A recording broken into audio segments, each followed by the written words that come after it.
Tribal জনজাতি যে এরিয়াগুলিতে উন্নয়ন করার স্বার্থে ওনারা কাজ করছেন এবং মহারাজাকে হেল্পও করছেন, কিন্তু তাদের জন্য কোনো ইম্পর্টেন্ট, তাদের জন্য কোনো কথা নেই, তাদের জন্য কোনো ভ্যালু নেই।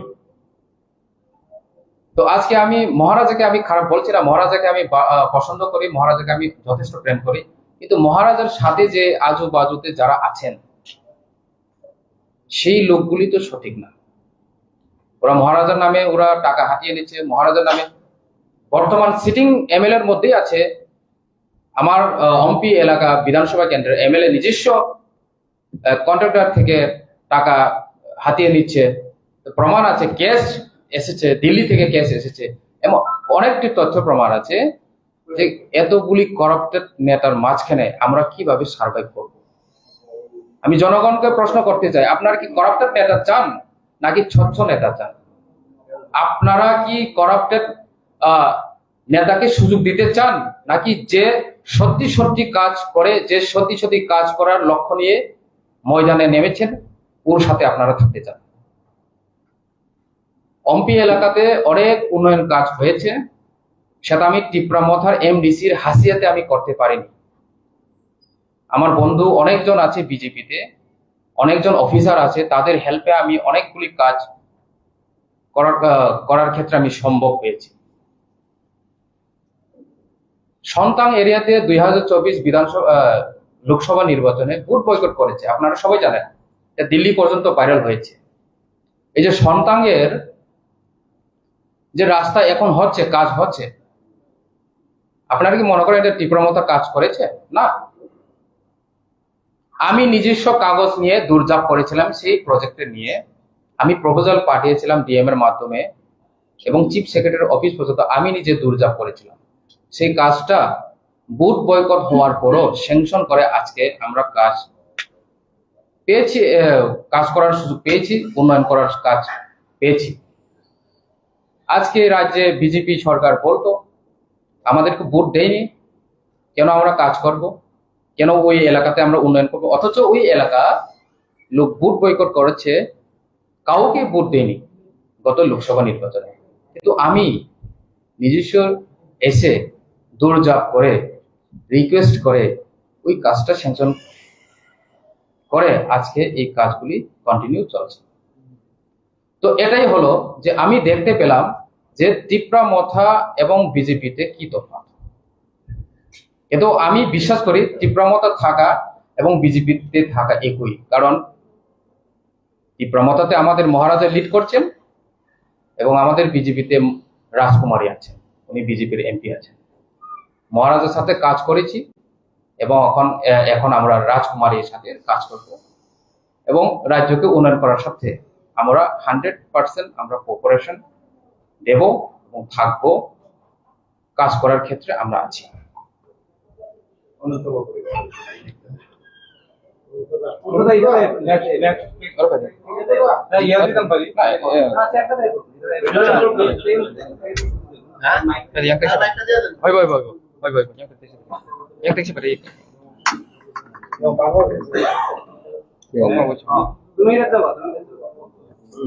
ঠিক আছে।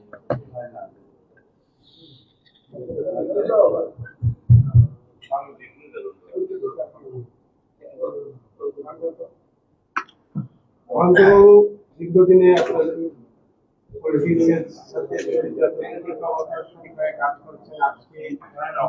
জয়েন করলেন, কি কারণে যদি একটু বলেন। সবাইকে নমস্কার এবং যারা মিডিয়া আছেন তাদেরকে আমার অজস্র ধন্যবাদ দিচ্ছি। এবং আমাদের এখানে আজকে আমার সাথে আছে আমাদের এমডিসি সদাগর কলেজ এবং Rajesh district president ex Rajendra Barma এবং জজিরাম রিয়াং, আর এখানে যারা আছে সবাইকে আমার ধন্যবাদ দিচ্ছি। আজকে বিজেপিতে কেন আসলো, কি কারণে, এই কথা আমাকে জিজ্ঞেস করে। আমার কথা হলো এটাই, আমার লাইফে বহু পরিশ্রম করেছে। আমি 50 বছরের আগে 50 বছরের কাছাকাছি আমি রাজনীতি করেছি, বহু পরিশ্রম করেছে লাইফে। তারপর একদিন হঠাৎ করে 2019-এ আমার মন চাচ্ছিল না, আমি আইপিএফটির ভাইস প্রেসিডেন্ট ছিল, তখন প্রেসিডেন্ট ছিল মিস্টার এনসি ডেভেলপ, আমি ভাইস প্রেসিডেন্ট ছিল। তো আমাকে মহারাজ বলছিল যে আপনি এখন পার্টির ভাইস প্রেসিডেন্ট, অথচ পার্টি সরকারে আছে, আপনি কি করে আসবেন? আমি একদিন ওনাকে বলার পরেও উনি বিশ্বাস করছিলেন না।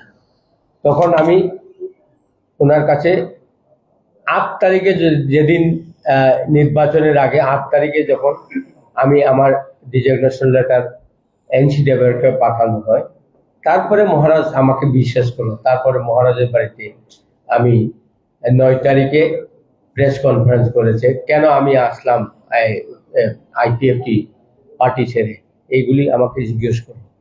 তো আজকে আমার কথা হলো এটি, মহারাজকে আমি কোনোদিন খারাপ বলতে পারবো না, আর ওনার কথা আমি বলতেও পারবো না। আমি 7 বার নির্বাচনের পরে যেটা হয়েছে, আমি 3 বার বিধানসভা, 1 বার লোকসভা এবং এডিসিতে 2 বার, 6 বার নির্বাচন করার পর লাস্ট মহারাজের চেহারা নিয়ে আমি এই 2021-এ আমি ইলেকশনে 7 বারের মধ্যে ইলেকশন জিতলাম। তা আমি কোনোদিন বলতে পারবো না এবং মহারাজকে খারাপ বলতে পারবো না। কিন্তু একটাই কথা, আমাকে যে মিনিস্টার দেওয়ার কথা ছিল কিন্তু উনি দেয়নি। ফার্স্টে 2.5 বছরের পরে আমাকে মিনিস্টার দিয়েছে। সেই মিনিস্টার পোস্টটা অনলি ফর পোস্ট, যেই দপ্তরে ডিডিও কোড নাই, সেই দপ্তর হচ্ছে সায়েন্স অফ টেকনোলজি। এরপরে কোঅপারেটিভ, এই কোঅপারেটিভে এটা শুধু ল্যাম্পস, কোঅপারেটিভ ল্যাম্পস, এটা তো দোকান। এই দোকানে মানুষের কোনো সাহায্য করার, মানুষের কোনো কাজ করার মতো ক্ষমতা নেই। ওখানে কোঅপারেটিভে বছরে 30 লাখ টাকা আছে। তাহলে আপনারা ভাবেন আমি অ্যাকচুয়ালি আমি কোন পথে, কোন রাজ্যে আছি এবং কোন দপ্তর নিয়ে মন্ত্রী আছি। আমি বারবার ওনাকে বললাম, যেখানে দপ্তর নয়, যেখানে ডিডিও কোড নেই, সেখানে আপনি আমাকে সায়েন্স অফ টেকনোলজি দিল। এটা আমি বললাম অন্য দপ্তর আমাকে একটা কিছু হলে দেন, কিন্তু উনি দেয়নি। না কিছু হবে না, এটা ডিডিও ছাড়া থাকতে, ডিডিও কোড ছাড়া তো চলতে পারে মন্ত্রী।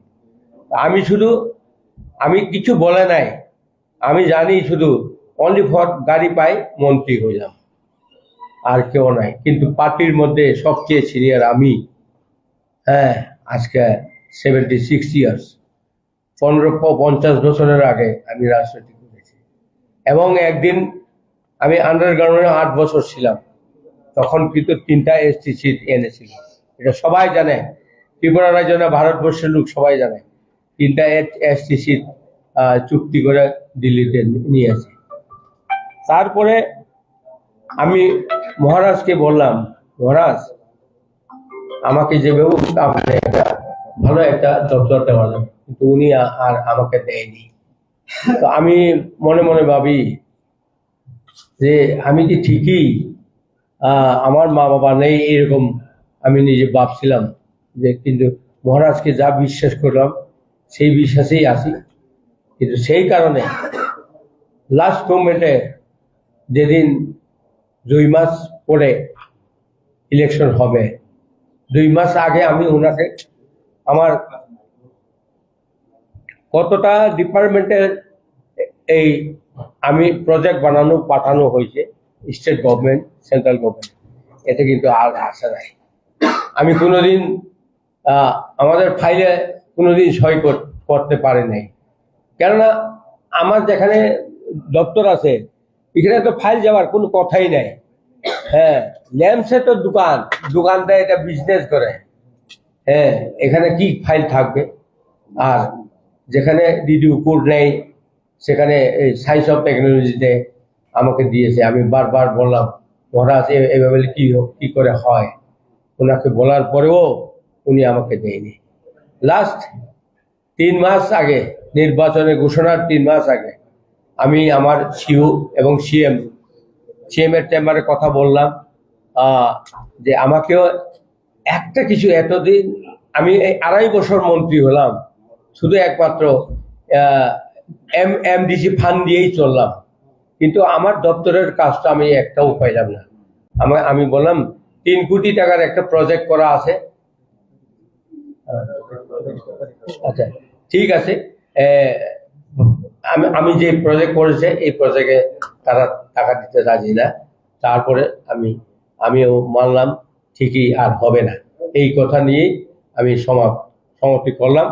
সবাইকে আমার এই সাংবাদিক ভাইদেরকে আমার ধন্যবাদ দিয়ে আমার এই 2-4টা কথা এখানেই সমাপ্তি ঘোষণা করলাম।